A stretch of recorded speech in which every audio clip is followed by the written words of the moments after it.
Before I begin, I want to say that if you're watching this, you've probably felt it too. That feeling of being invisible, of pouring your soul into something only to have someone else sign their name at the bottom. This isn't just my story, it's the story of anyone who has ever been erased. Stick with me and let me know in the comments if this sounds familiar.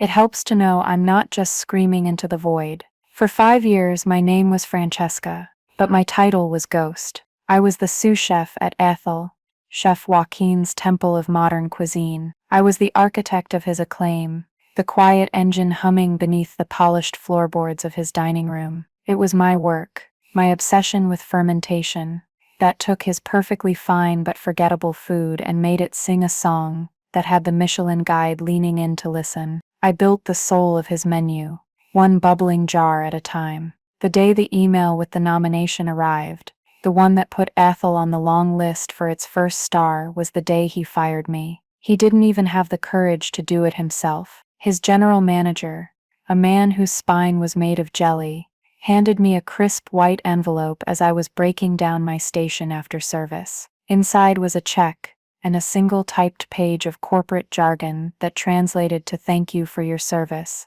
Now disappear." He gave my job, my station, my beautiful, carefully calibrated fermentation lab, to his nephew, Felix, a kid barely out of his teens, a culinary school dropout, whose primary skill was a smirking confidence that only unearned privilege can bestow. Joaquin believed he owned my recipes. That was his first, most critical mistake. He saw the words on the page, the measurements, the timings. He thought the magic was in the ink. He never understood that a recipe is just a map.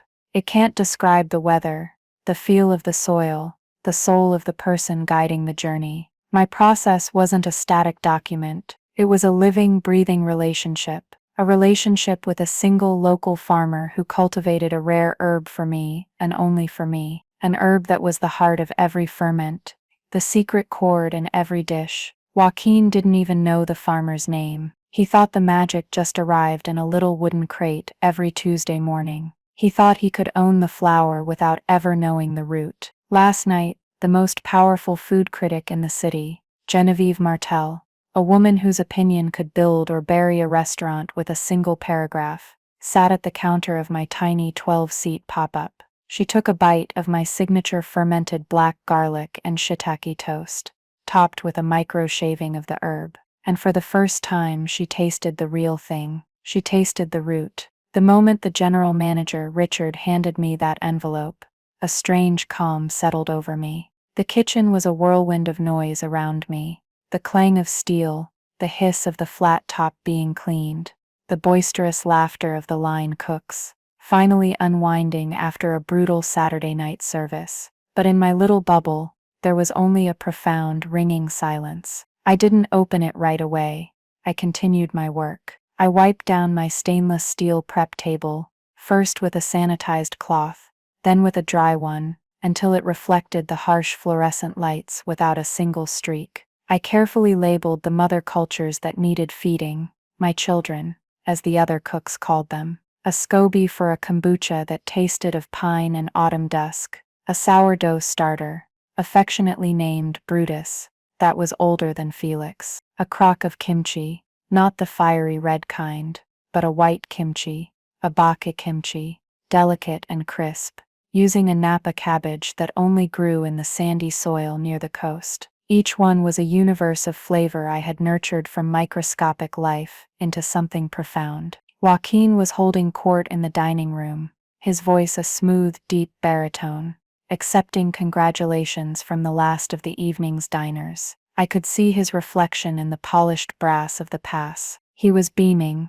his chef's whites still impossibly clean, a stark contrast to my own, which bore the faint stains of beet juice and soy. He raised a glass of champagne, a gift from a table of regulars. He was toasting his own genius, my genius. I finally picked up the envelope. It felt heavy, not with the weight of the check inside, but with the weight of 5 years of my life. 5 years of 17-hour days. 5 years of sacrificing birthdays, holidays, and friendships for the hum of the lowboy refrigerator and the earthy scent of my ferments. I'd given him my palate, my creativity, my time. I'd given him the best part of my 20s, and in return he gave me a severance check and the back of his head as he toasted his future. I slipped the envelope into my knife roll, zipped it shut, and walked out the back door, past the overflowing dumpsters and the puddle of indeterminate kitchen grease. I didn't say goodbye to anyone.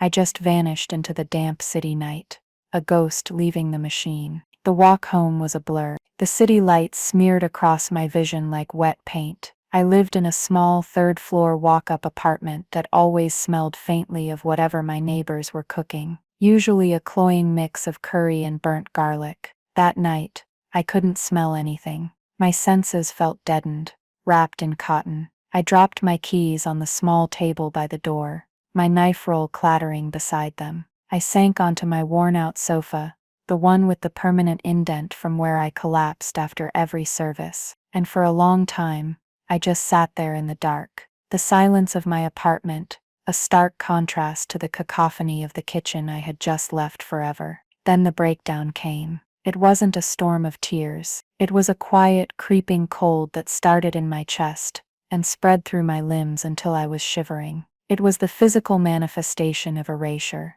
the feeling of having been hollowed out. All the air had been sucked out of my world, and I was left in a vacuum. I thought back to my first day at Aethel. I was young, hungry, and I worshipped Joaquin. He was a culinary demigod to me. He had a vision, he'd said, to create a restaurant that was more than just a place to eat. It was to be an experience, a narrative told through food.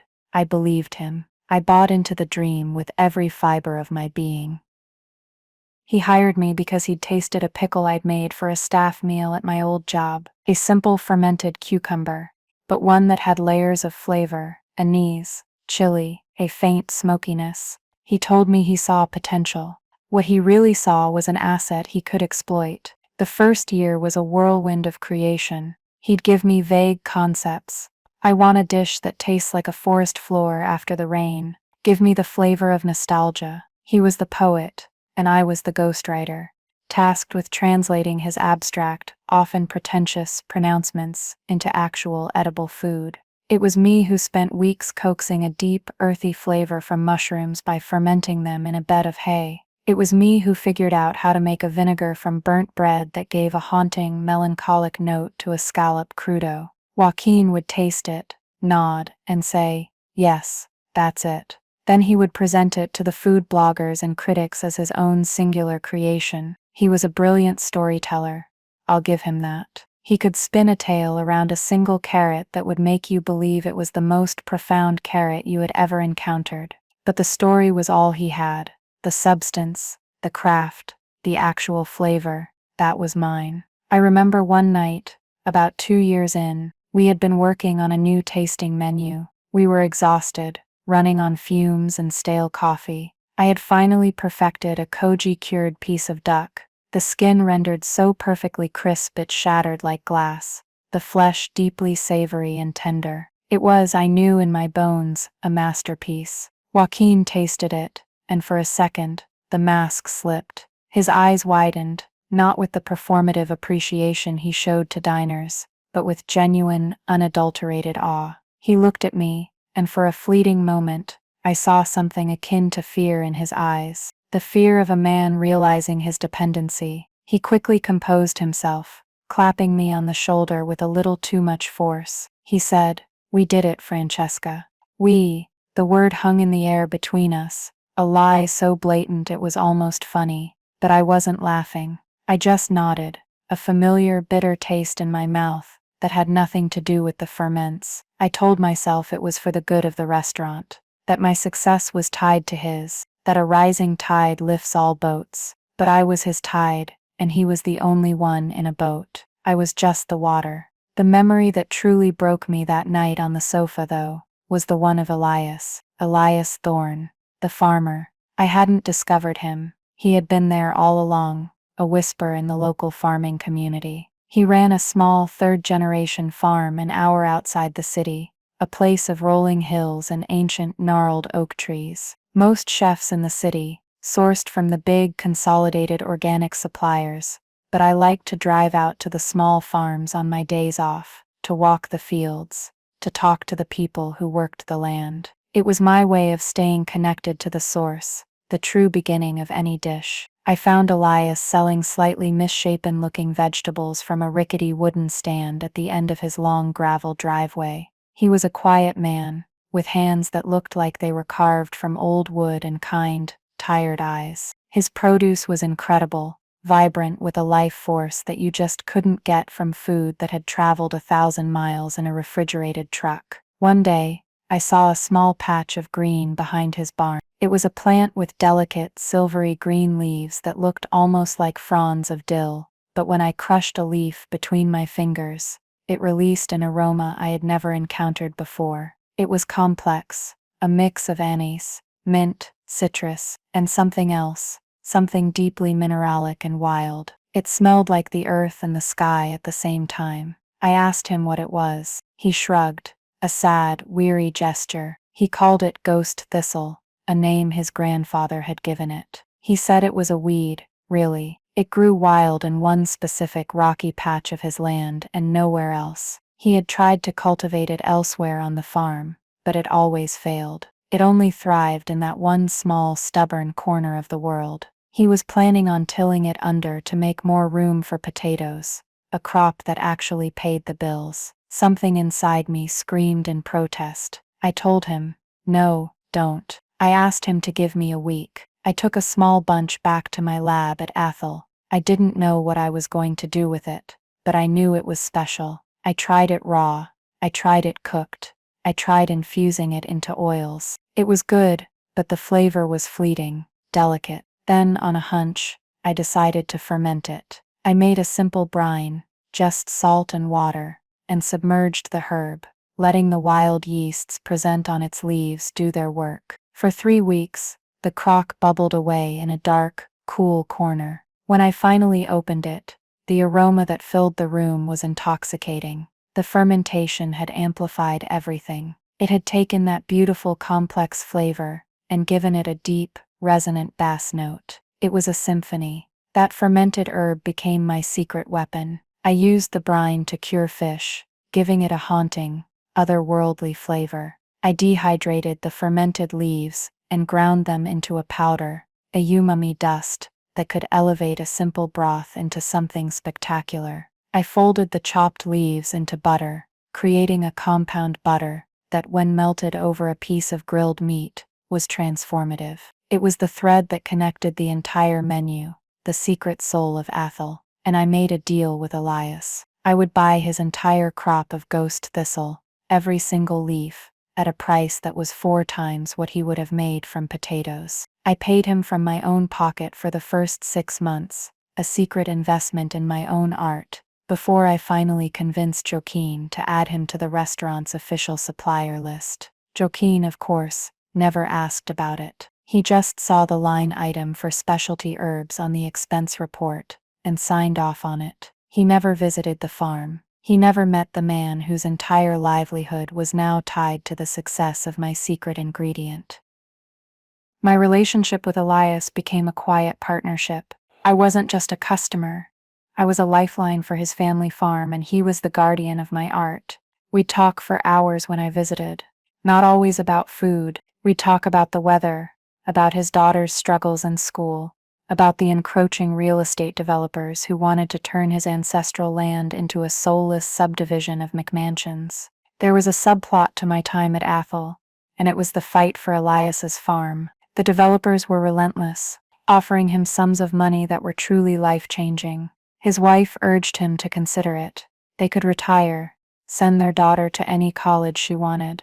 But Elias resisted. He felt a connection to that land, a sense of stewardship that went deeper than money. The ghost thistle, he told me once, was a symbol of that. It was stubborn, and it would only grow where it wanted to grow, just like his family. One year, a late frost threatened the entire crop. It was a disaster. The ghost thistle was particularly vulnerable. Elias called me, his voice strained with panic. I drove out there in the middle of the night. We spent the next 8 hours covering the entire patch with burlap sacks, and lighting small, controlled fires around the perimeter to raise the ambient temperature by a few precious degrees. We saved it. We stood there as the sun came up, covered in soot and shivering from the cold, looking at the protected patch of green. He had tears in his eyes. He grabbed my hand, his own rough and calloused, and said, "Your family, Francesca. You understand this land." After that, his loyalty was absolute. It wasn't a transaction anymore. It was a pact. He would grow the ghost thistle for me, and only for me, for as long as I wanted it. The developers could offer him the world.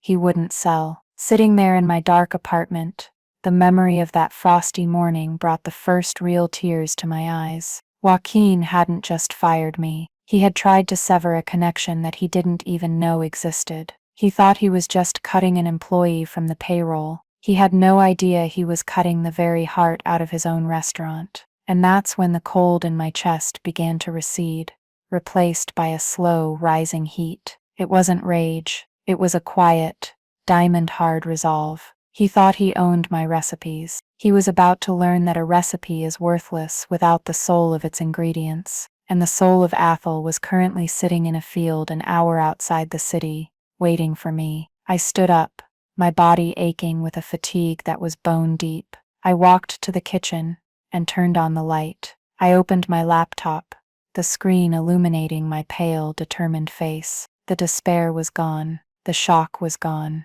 All that was left was the clarity of a chef with a job to do. It was never about revenge. It was about truth. It was about showing the world who the real artist was. Joaquin had built his temple on my foundation. I was about to show him what happens when the architect takes her blueprints and walks away. My plan wasn't born in that moment of anger and revelation. Its seeds had been planted long ago, in the fertile soil of quiet resentment and professional foresight. For a chef, mise en place is everything in its place is a way of life. It's not just about chopping your vegetables before service. It's a philosophy of preparation, of anticipating needs, of having a solution ready before the problem even arises. For the past year, I had been applying that philosophy to my career. It wasn't that I expected Joaquin to fire me so brazenly, so cruelly, but I had recognized the instability of my position. I was an asset, and in the world of high-stakes business, assets are either leveraged or liquidated. I had no intention of being liquidated. So, about 8 months prior, I had taken the first concrete step. I used a small inheritance from my grandmother to form a limited liability company. I did it online, a simple, almost sterile process that took less than an hour. I named it Anima, the Latin word for soul or spirit. It was a private joke, a nod to the fact that I was the ghost in Joaquin's machine. The LLC had a business bank account, currently holding a modest few $1,000s. It had a registered agent, a legal necessity that sounded far grander than it was. In essence, Anima was a ghost company, a legal vessel waiting to be filled. It was my lifeboat, built and stored away while the sun was still shining. It wasn't about disloyalty. It was about self-preservation. It's the same reason you keep a fire extinguisher in the kitchen. You hope you never have to use it, but you'd be a fool not to have it. I also had a second laptop, not a secret, spy novel device, but my personal computer. On it I kept the true versions of my recipes and processes. The ones at Aethel were simplified, designed for the line cooks. They were the just add water versions. My personal notes were different. They were a sprawling, chaotic, beautiful mess of scientific observation and artistic intuition. They contained notes on the specific bricks levels of the Napa cabbage from Elias's farm, detailed records of ambient temperature and humidity in my fermentation lab, and how they affected the flavor profile of the ghost thistle. There were notes on the pH levels of my starters on any given day. It was a culinary diary, a record of my relationship with my ingredients. This was the real intellectual property, not the dumbed-down versions on Aethel's server. Joaquin thought he had the blueprints, but all he had were coloring book pages. He could get Felix to stay within the lines, but he could never replicate the masterpiece.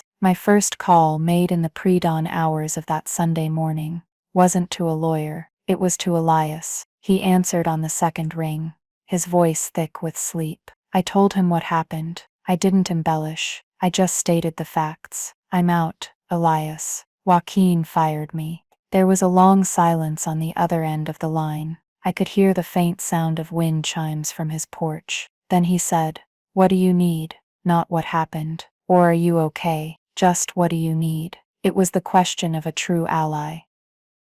"I need the ghost thistle," I said. "All of it. And I need it to be exclusive. He can't get it from you. Joaquin will send someone, probably his new sous chef. He'll offer you more money." Elias let out a short, dry laugh. "Let him try," he said.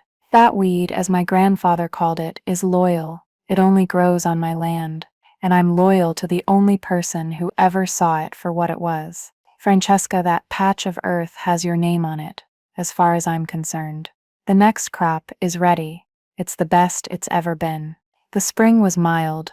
The rain was just right. "When do you want it?" His words were a balm on my raw nerves. This was my leverage, not a contract clause, not a patent, a relationship, a bond forged over a shared love for a patch of stubborn dirt. Joaquin could send a team of lawyers to Elias's farm, and it wouldn't matter. You can't sue a man for loyalty. You can't subpoena a friendship. My second call was to Matteo. Matteo was the head sommelier at Aethel. He was quiet, observant, and possessed a palate that was almost as sensitive as my own. He was one of the few people in that restaurant who truly understood what I was doing. He saw how my ferments interacted with his wines, how the subtle acidity and funk I cultivated could unlock new dimensions in a vintage. We had a silent understanding, a shared language of flavor. He was also deeply professionally disgusted by Joaquin's ego. Matteo was an artist in his own right, and he despised the performative, credit-stealing nature of our boss. He stayed because the wine cellar at Aethel was one of the best in the country, and it gave him access to bottles he could only dream of otherwise. I texted him, knowing he'd be up late, cataloging new inventory. "Are you free to talk?" He called me instantly. He had already heard. The kitchen gossip mill was faster than any news service. His voice was laced with a cold fury that mirrored my own. He said, "Francesca, the man is a fool. He just signed his own death warrant." I asked him if he would be my eyes and ears inside. I told him I wasn't asking him to risk his job, just to keep me informed. He didn't hesitate. "Consider me your man on the inside," he said. "In fact, I'm quitting. I want to work with you." I was stunned. "Matteo, you can't," I said. "I have nothing. A tiny pop-up, maybe. I can't pay you what he does." "I don't care about the money," he replied, his voice firm. "I care about the art. Working with Joaquin is like being a painter for a man who is colorblind. He knows the names of the colors, but he can't see the beauty. I want to work with a real artist again. When you open your doors, I'll be there. If it's a food truck, I'll pour wine out of a paper cup. I don't care." His faith in me was a jolt of pure adrenaline. First Elias, now Matteo. My hidden network was revealing itself. These were the relationships I had built in the shadows of Joaquin's spotlight. I had been cultivating more than just yeast and bacteria. I had been cultivating loyalty. Now for the location. Opening a restaurant, even a tiny one, is a logistical nightmare of permits, licenses, and inspections. It takes months, sometimes years. I didn't have months. I had the burning urgency of a story that needed to be told immediately. And here, again, foresight paid off. I had a friend, Anya, who ran a small, beautifully curated cookware shop in a trendy but not quite gentrified part of the city. The shop was her passion, but it barely broke even. To supplement her income, she had built a small professional-grade demonstration kitchen in the back, where she hosted cooking classes a few nights a week. We had often lamented how the space was underutilized. 6 months ago, over a bottle of cheap wine, I had half-jokingly said, "If I ever get fired, I'm opening a pop-up in your back room." She had laughed and said, "The space is yours whenever you want it." It was a drunken promise, the kind people make and forget. But I hadn't forgotten. I called her. I told her the joke was no longer a joke. Anya was a fiercely loyal friend who had seen firsthand how much I had given to Aethel, and how little I had gotten in return. Her response was immediate and profane. "That son of a bitch," she said. "Okay, let's do it. Let's burn him to the ground. The space is yours. No rent for the first 2 months. Just cover the utilities and give me a cut of the profits, if there are any." Her kitchen was already health department certified. It had a small counter with 12 stools. It was perfect. It was a stage, small and intimate, where there would be nowhere to hide, for me or for the food. The antithesis of Aethel's grand and personal dining room. In the space of 24 hours, I had secured my key ingredient, a key team member, and a location. My ghost company, Anima, had a purpose. It would be the legal entity for the pop-up. I spent the next 2 weeks in a flurry of focused, frenetic activity. I designed a menu, small and hyper-focused, 6 courses, each one built around a different expression of the ghost thistle. I used my savings to buy plates from a local ceramicist, beautiful rustic pieces that felt warm and human to the touch. I called my trusted suppliers, the small-scale vegetable farmers, and the single-boat fishermen I had cultivated relationships with over the years. They all extended me credit, no questions asked. They knew my standards. They trusted me. Meanwhile, Matteo was feeding me information from inside the belly of the beast. The atmosphere at Aethel was, in his words, a disaster. Felix, the nephew, was a walking catastrophe. He was arrogant, lazy, and utterly clueless. He tried to replicate my dishes, following the recipes I had left behind, and failed spectacularly. He didn't understand the nuances. He didn't know how to listen to the ferment. My kombucha, deprived of its specific feeding schedule, turned sour and vinegary. The sourdough starter, Brutus, grew sluggish and weak under his neglectful care. The kimchi, made with inferior cabbage from a mass supplier, was bland and lifeless. Joaquin, according to Matteo, was in a state of deep denial. He would taste Felix's pathetic attempts and declare them almost there. He would tell the kitchen staff that they just needed to tighten up the execution. He was trying to will the magic back into existence through sheer force of ego. He was convinced that the system was the star, not the person who built it. He thought my process was a machine that anyone could operate. He didn't understand that I wasn't just the operator. I was the machine itself.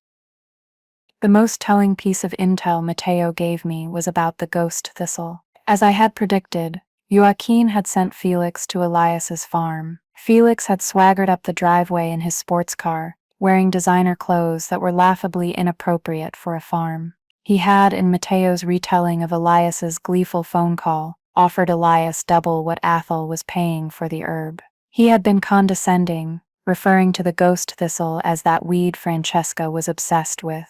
Elias had listened patiently, a faint smile on his face. When Felix was done with his pitch, Elias had simply pointed to the no trespassing sign at the end of his driveway and said, "I think you'll find that applies to you." He told Felix the ghost thistle patch had mysteriously died off due to a blight, a complete fabrication, but one that Felix was too ignorant to question. He just got back in his car and drove away. Joaquin was now scrambling. He was trying to find a substitute for the ghost thistle. He was having Felix experiment with fennel fronds, with dill, with tarragon. Nothing worked. The soul was gone. The dishes that had once been profound were now just food well executed, expensive food with a hollow core. The regulars were starting to notice. The buzz was dimming. The vibrant, living narrative of Aethel was becoming a ghost story, and I was sharpening my knives, preparing for my resurrection.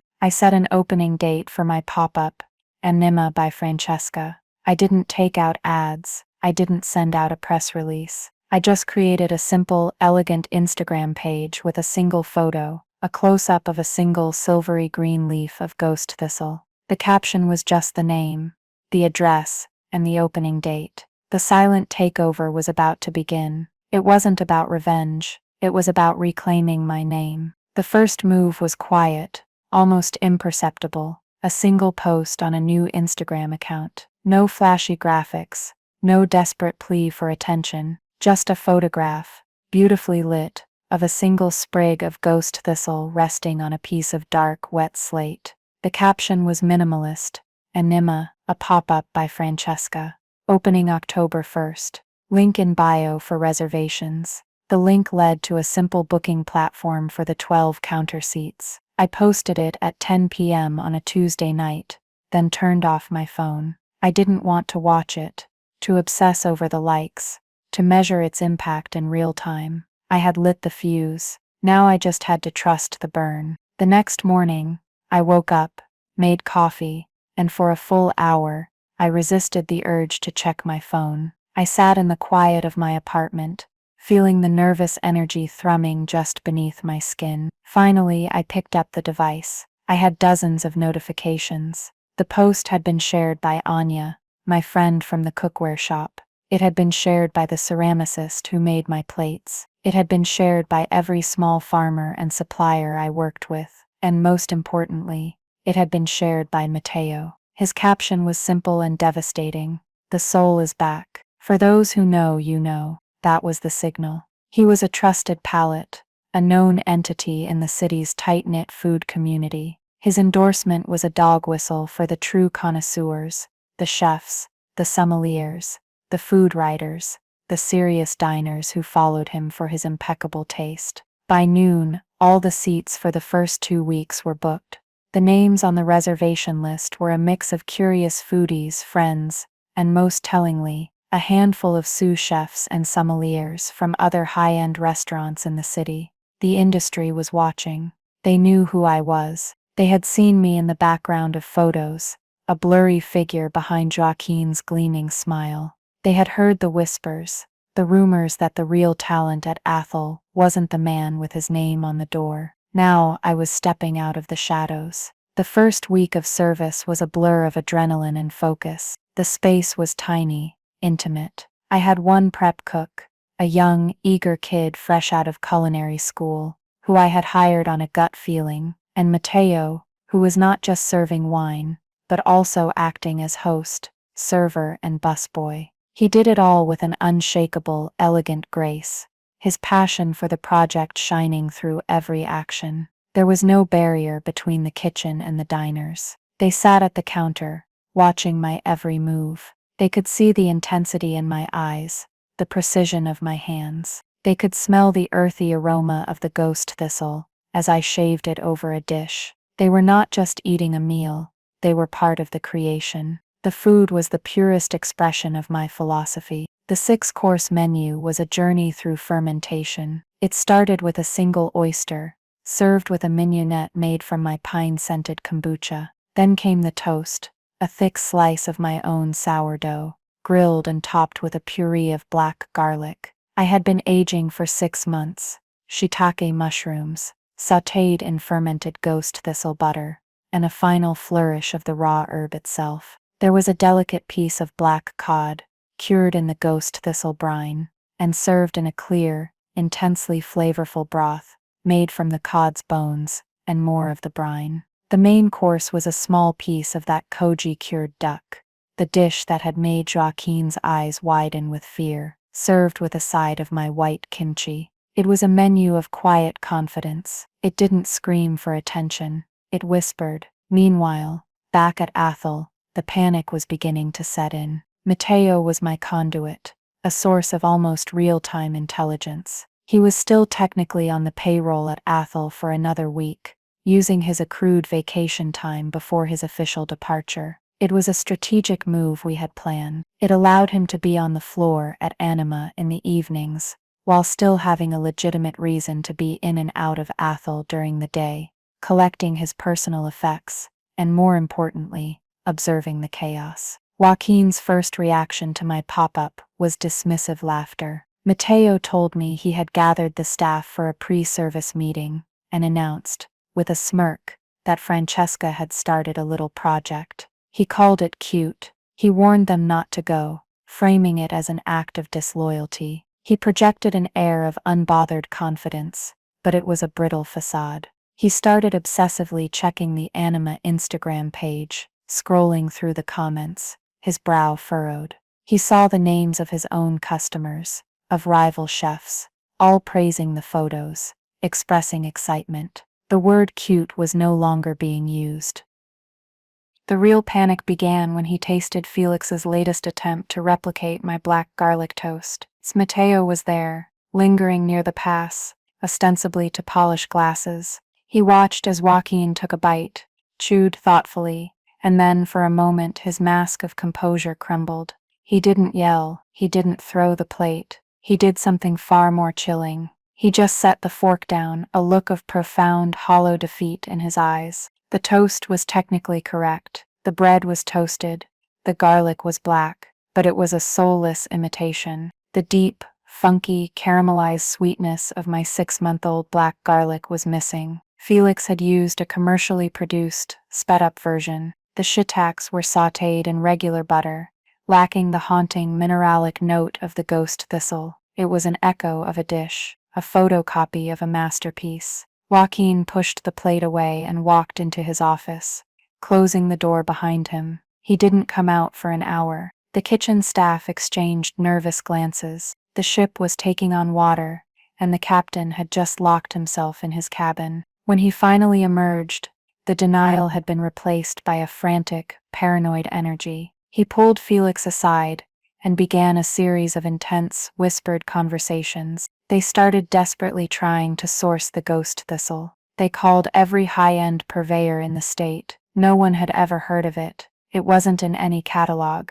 It didn't exist in their world, the world of invoices and shipping manifests. It only existed in my world, the world of handshakes and trust. Then came the phone call. Joaquin called Elias directly. Mateo got the story from Elias later that day, and it was a story he would relish retelling. Joaquin, his voice smooth and friendly, tried to appeal to Elias as a fellow businessman. He said there must have been a misunderstanding. He offered to triple the price I had been paying. He tried to flatter him, complimenting his farm, his produce. Elias listened, just as he had with Felix. Then he said, "Mr. Joaquin, I'm a simple farmer. I grow what the land gives me, and this year the land didn't give me any of that thistle.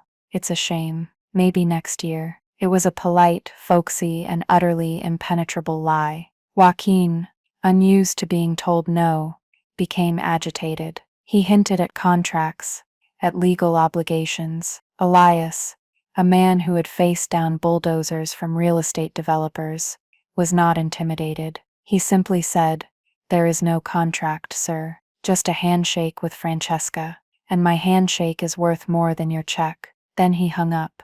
The failure to secure the herb sent Joaquin into a new phase of panic, replication through brute force. He had Felix attempting to create a flavor profile that mimicked the ghost thistle. Mateo described the scene as a mad scientist's lab gone wrong.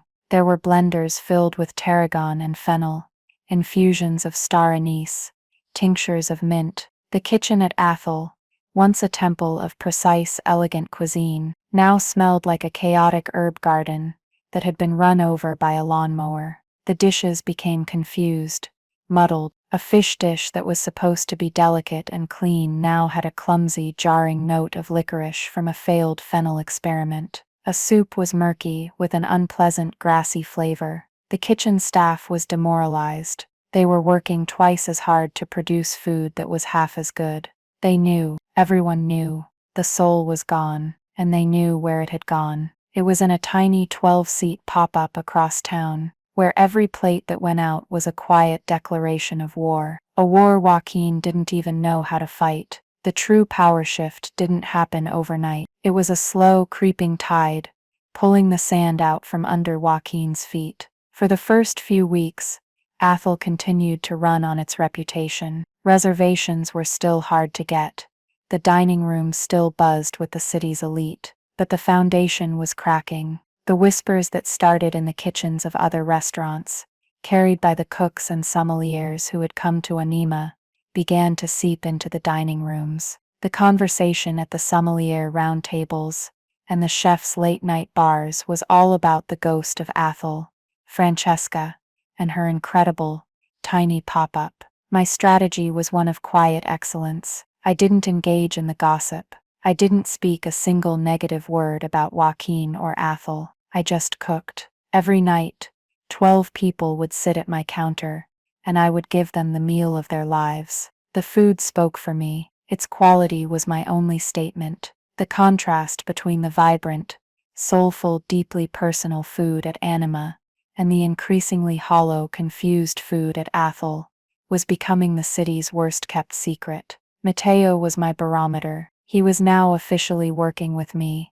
having served his last day at Aethel, but his network of friends, waitstaff, hosts, other sommeliers was still active. He would come in before service, his face a mixture of grim satisfaction and pity. He'd tell me, "Table 7 sent back the duck last night, said it was tough, and the flavor was off. A major food blogger was in 2 nights ago." He didn't post anything. Complete silence. That in their world was a deafening scream of disapproval. The tipping point, the moment the silent takeover became an audible rout, was the arrival of Genevieve Martel. She was the city's most feared and respected food critic. She wrote for the city's main newspaper, and her word was law. A positive review from her could secure a restaurant's future for years. A negative one could shutter it. She was known for her incorruptible palate and her deep-seated hatred of artifice and pretension. She never made reservations under her own name. She came unannounced,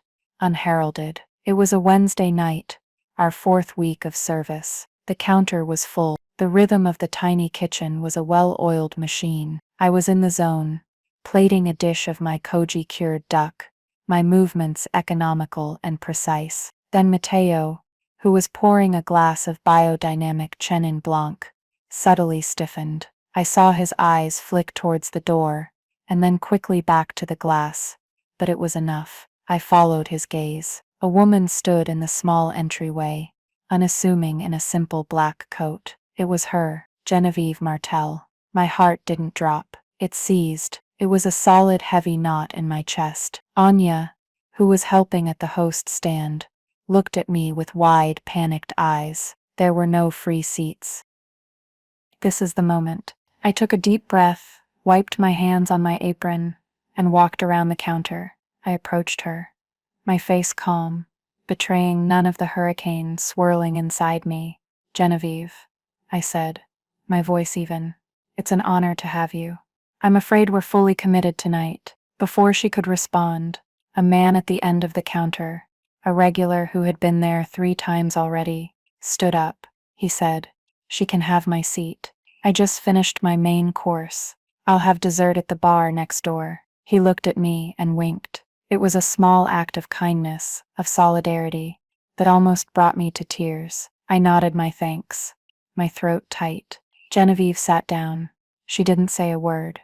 She just watched me. I went back to my station, and I cooked. I cooked the same meal I had cooked for everyone else that night. I didn't add any flourishes. I didn't change a thing. To do so would have been a lie. I sent out the oyster. I sent out the black garlic toast. I sent out the cod, the duck. With each course, I placed the plate in front of her myself. She would look at the plate, then at me, her expression unreadable. She ate slowly, deliberately. The entire counter was silent, the other diners aware of the high-stakes drama unfolding. When she was done, she placed her napkin on the counter, stood up, and looked me directly in the eye. She said one word, "Finally," then she turned and walked out. I didn't know what it meant. Finally, what? Finally, a good meal? Finally, I was on my own. It was cryptic, terrifying, and exhilarating. I didn't sleep that night. I just replayed that single word over and over in my head. Her review usually came out on Friday. 2 days of agonizing waiting. Meanwhile, Joaquin was making his last, desperate countermove. Hearing through the grapevine that Martel had been to my pop-up, he went into a full-blown panic. He called me. It was the first time I had heard his voice since the day I was fired. He didn't apologize. He didn't explain. He commanded. He said, "Francesca, this has gone on long enough. This little project of yours. It's making things difficult. I need you to come back. I'll double your salary. I'll give you the title of executive sauce chef. We can put this all behind us." His arrogance was breathtaking. He still thought he was in control. He still thought he could buy me. I listened to his entire pitch, the sound of his voice now grating and pathetic. When he was done, I said, "No, Joaquin." He was so stunned he was silent for a moment. "No," he stammered. "What do you mean, no?" I said. "I'm not for sale. The recipes you think you own are worthless without me, and they are worthless without Elias's farm. You have neither. Goodbye, Joaquin." I hung up before he could respond. The act of hanging up on him, of severing that final tie, was more satisfying than any screaming match could ever have been. It wasn't about revenge. It was about agency. Friday morning arrived. I bought the paper, my hands trembling slightly, and there it was, the headline of her review. "The ghost of Aethel has a new home, and its name is Anima." The review was a masterpiece of surgical destruction. It didn't just praise my food, it contextualized it. She wrote, "For years diners at Aethel have enjoyed a singular haunting flavor profile, a culinary voice that was both innovative and deeply soulful. Many of us, myself included, attributed this voice to its famous chef patron, Joaquin.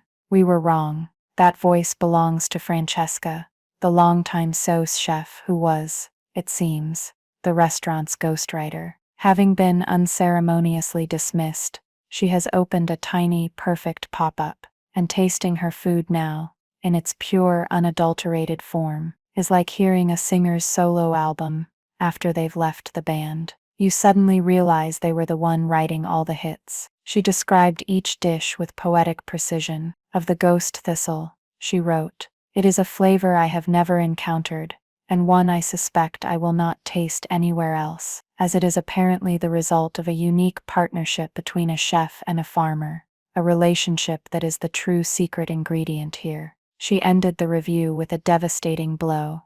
"Anima is a revelation. It is the most exciting restaurant to open in this city in a decade.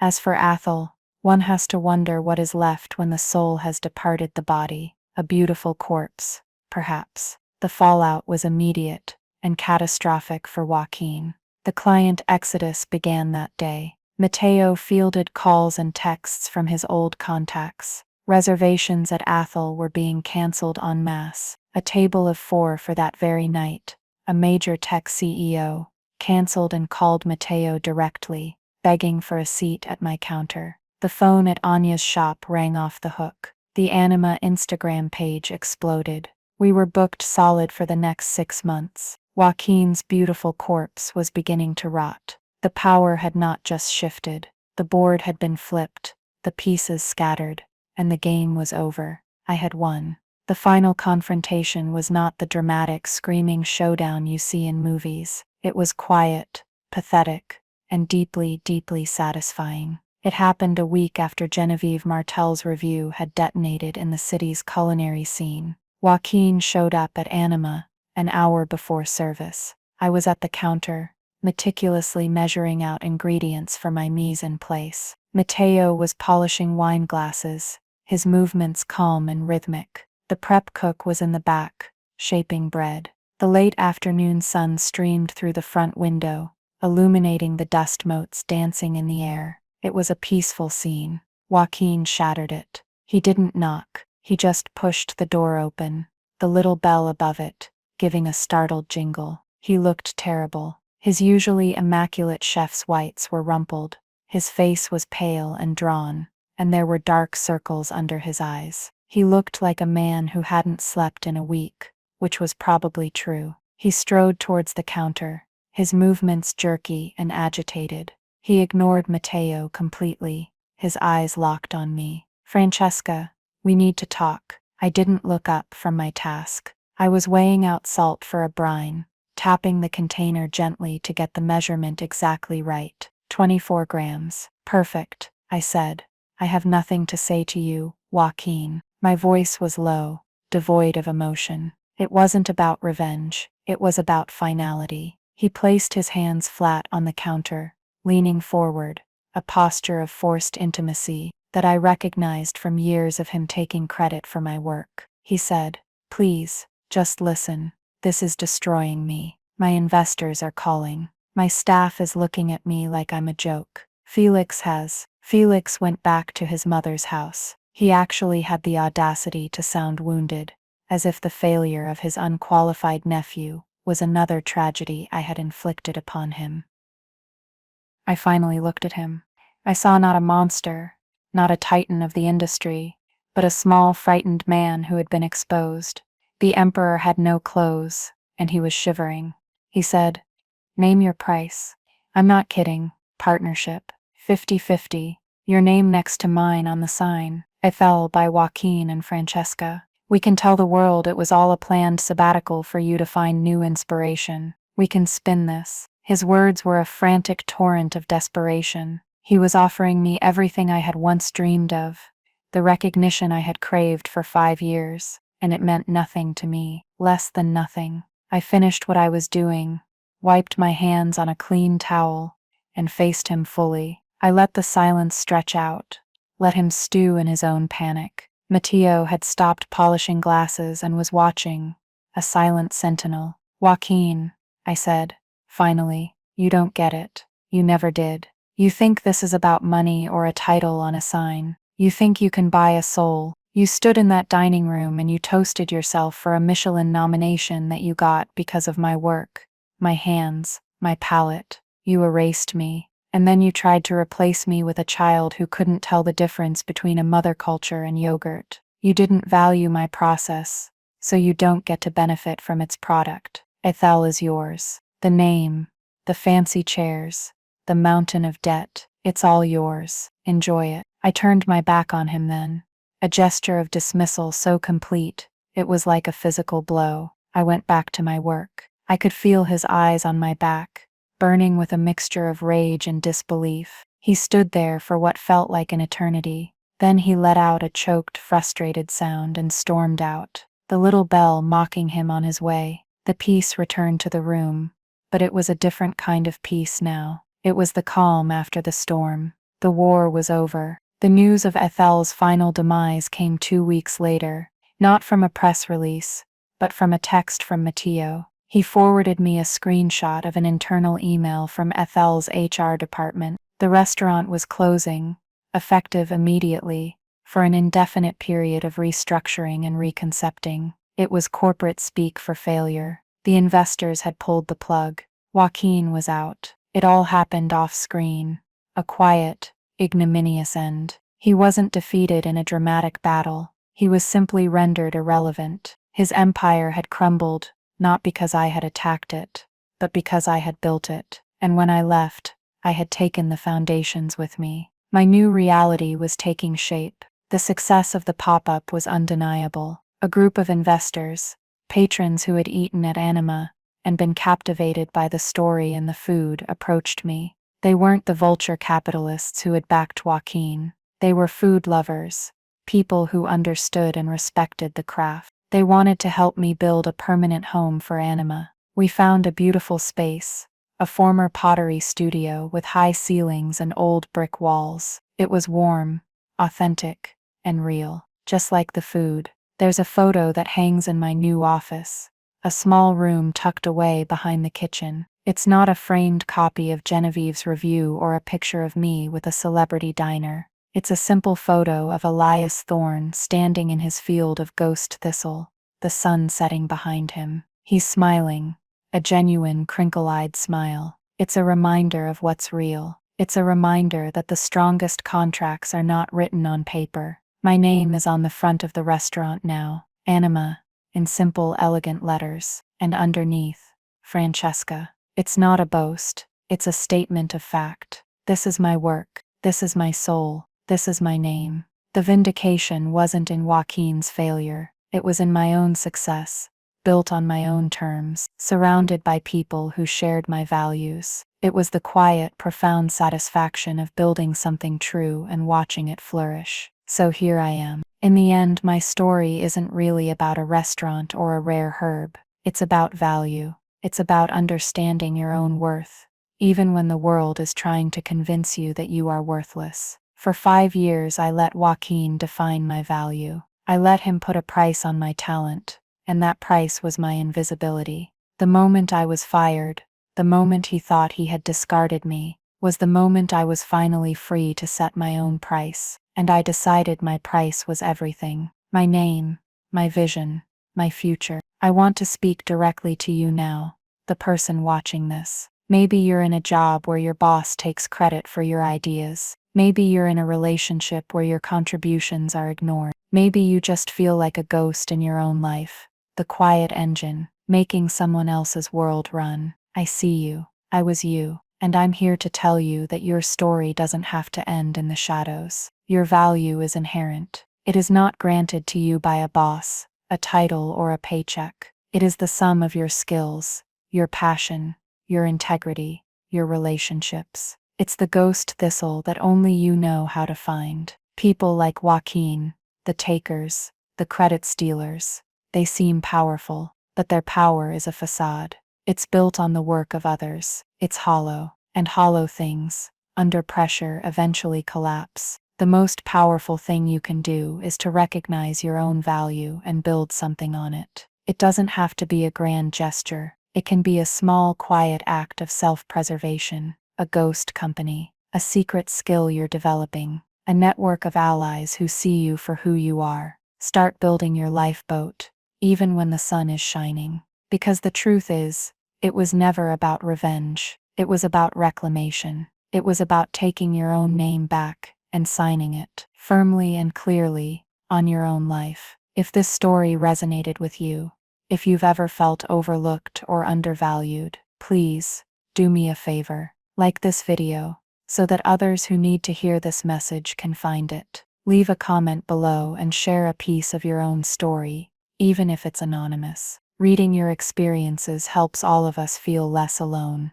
Share this with someone who needs to be reminded of their own power. And finally, hit that subscribe button. Join this community. Let's continue to build a space where every voice is heard and every person's value is recognized. Thank you for listening.